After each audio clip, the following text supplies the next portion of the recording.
Hello, welcome to Around the WNBA. My name is Barbara. Indiana Fever versus Dallas Wings.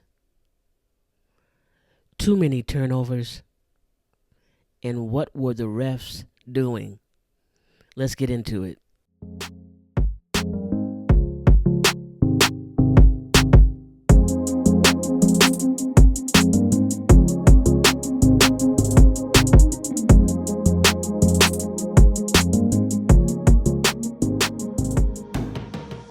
The game was a game.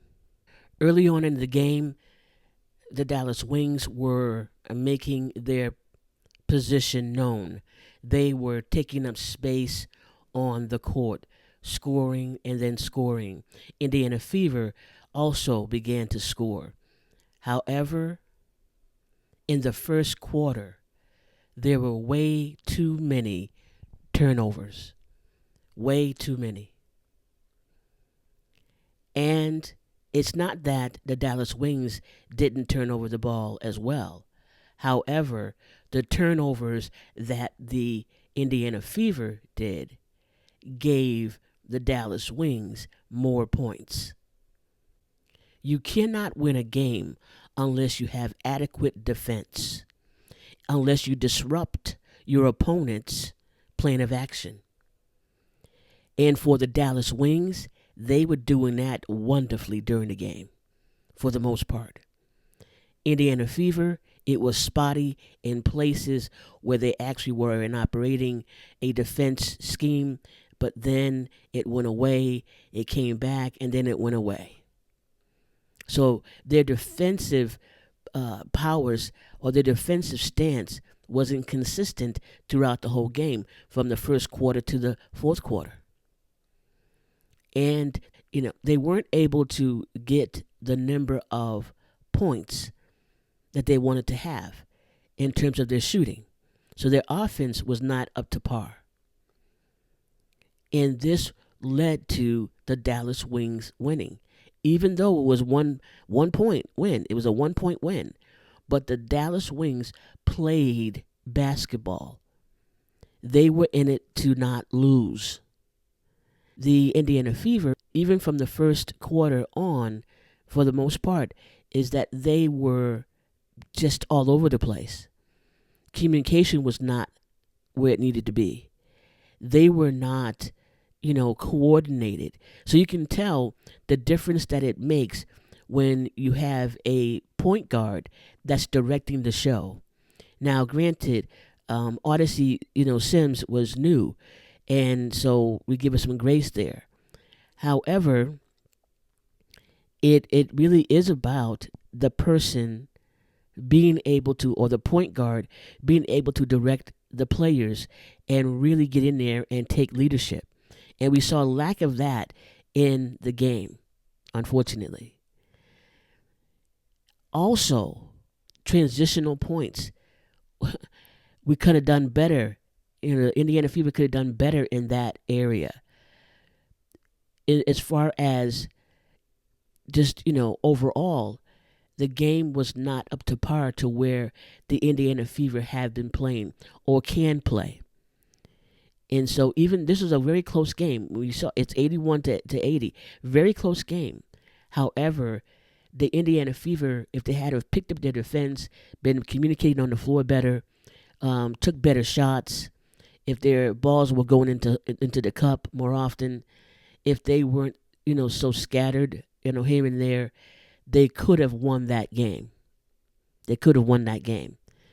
So let's take a look at the scoreboard. First, the quarters. The first quarter was Dallas 23, Indiana 15. Right there it tells us that Dallas was on a mission, and they made the points.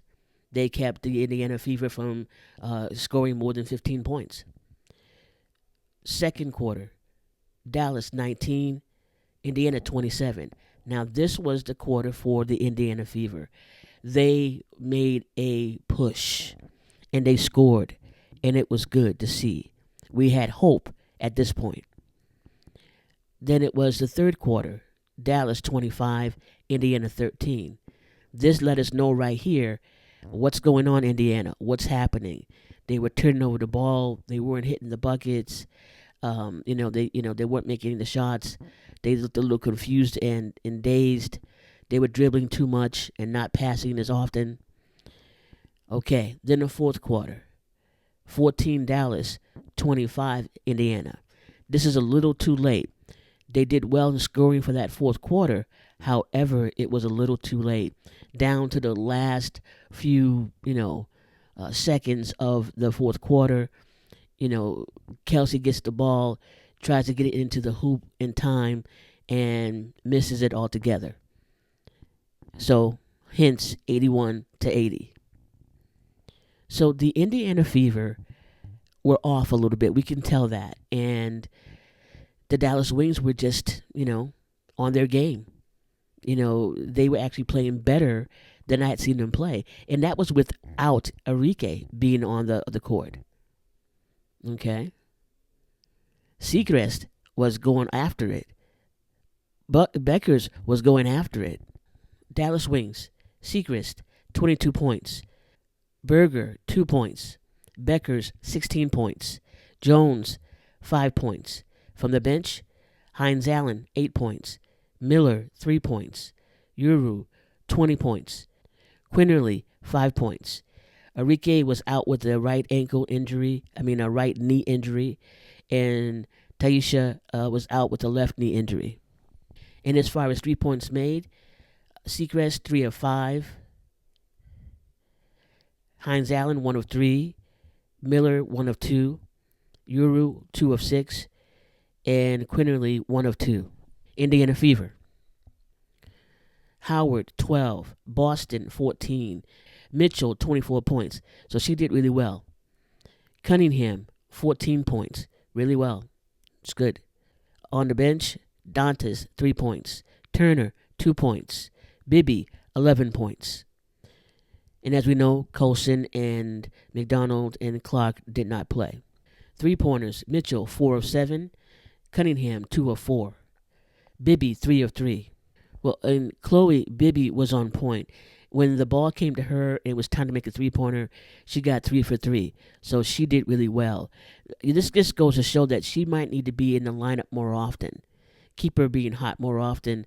Just, not just, when you want to, get her in because the starting five is failing, but you need to put her in maybe in the starting lineup. Field goals for Dallas, 30 of 71. For Indiana, 28 of 63. 3-pointers, 8 of 26 for Dallas, 9 of 22 for Indiana. Free throws, 13 of 15 for Dallas, 15 of 19 for the Fever. Rebounds, 30 for Dallas, 39 for the Fever. Assists, 25 for Dallas, 15 for the Fever. Steals, 9 for Dallas, 7 for the Fever. Blocks, 1 for Dallas, 5 for the Fever.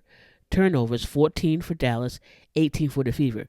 So we see here, turnovers were the thing for both of them. They did too many turnovers. However, turnovers, points conceded off of turnovers, 10 for Dallas and 27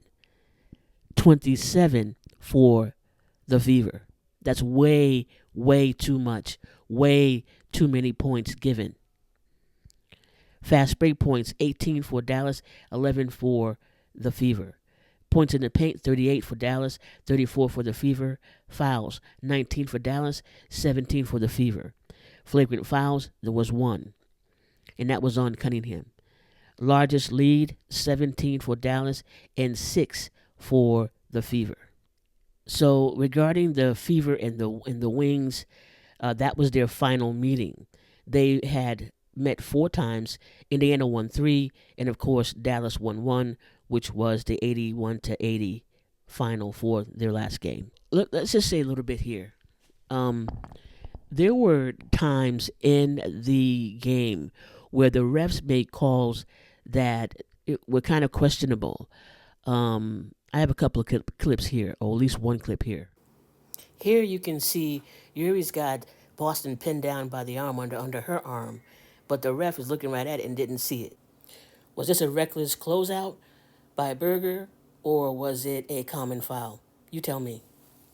And there were times where you know, like with the clip that I just showed you, it, we have, Uru, who's got Boston pinned down under her arm, okay, and her weight is on her. And yet, Boston gets, the foul on that call, where they didn't even notice what was going on and what Yuri was doing, okay? So I think that was a bad call.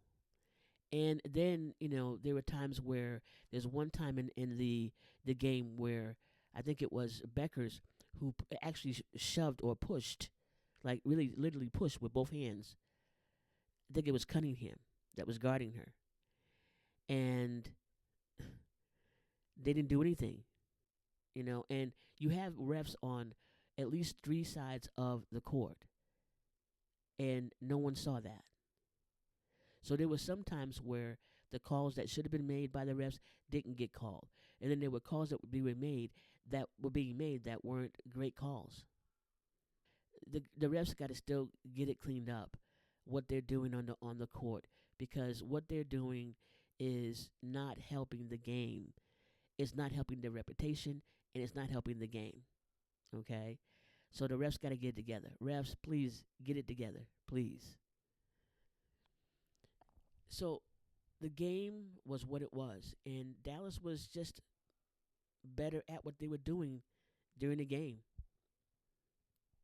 And the Indiana Fever just were discombobulated a lot of the time and always trying to play catch up. And they got close. Then the Dallas Wings moved in again, and they got close back and forth, and it ended up being again 81-80. So that's just what it is. There were some good shots made by Bibby, of course. Cunningham, one shot she made, and I'll show you that. Cunningham off balance gets the bucket. And then there was another shot by Mitchell that was cool. I'll show you that. Mitchell with a beautiful layup. And so, basically, this loss was a loss, and we don't like to see the Fever lose. However, I think this could have been a learning experience for them. One, they need to get it together, and again, that consistency. And they got to increase their defense and be consistent with that defense, not from just one quarter and then lose it the next, but from the whole first quarter throughout the whole of the fourth quarter. And they got to be willing to be able to, have some transitional points, fast break points, okay, and really go after the ball and keep their eye on the ball and stop the turnovers. Please stop the turnovers. As far as the standings, we have Minnesota Lynx who've already clinched their position in the playoffs. Liberty is next, Atlanta Dream, then Phoenix Mercury, then Los Angeles Aces, then the Fever, then Golden State Valkyrie, and then Seattle Storm. So right now, as we stand today, those are the top 8. And so the other ones who are below that 8 are the Sparks, Mystics, Wings, Sky, and the Sun. And they're going to be trying to jockey to get at least at the last, at least, the Sparks and the Mystics and the Wings are going to try to go after a position in the playoffs. So we'll see what happens. All that said, it could have been a better game. It could have been, just a better time for the Fever if they had have been paying more attention to the ball, if they had have been paying more attention to who to guard and how to guard the ones who were getting all the points, like Beckers and Seacrest and Yuri. They could have, did better. And let this be, a lesson not only to the players but also to the coach that because they work together, that you got to have a better plan of action because the plan of action that you have, sometimes it works, sometimes it doesn't. It's time to go back to the drawing board and look at what's working and then what's not working, what's really been effective and what hasn't. And yes, take in consideration that Sims is new. She's gonna have to adjust to what's going on with the Indiana Fever because every point guard is gonna be different. How they take in information is different. All of that. However, it's got to be about the team as a whole and what the team as a whole is doing or not doing, and how they can effectively work together better, much better than they did in the game against the Dallas Wings. So, all that said, if you like this content, please subscribe. Just subscribe. Come on to my channel, subscribe, and give me a thumbs up because that's helpful. Also, tap the bell because that will notify you of new content. And as always, go Fever. Peace and blessings until next time.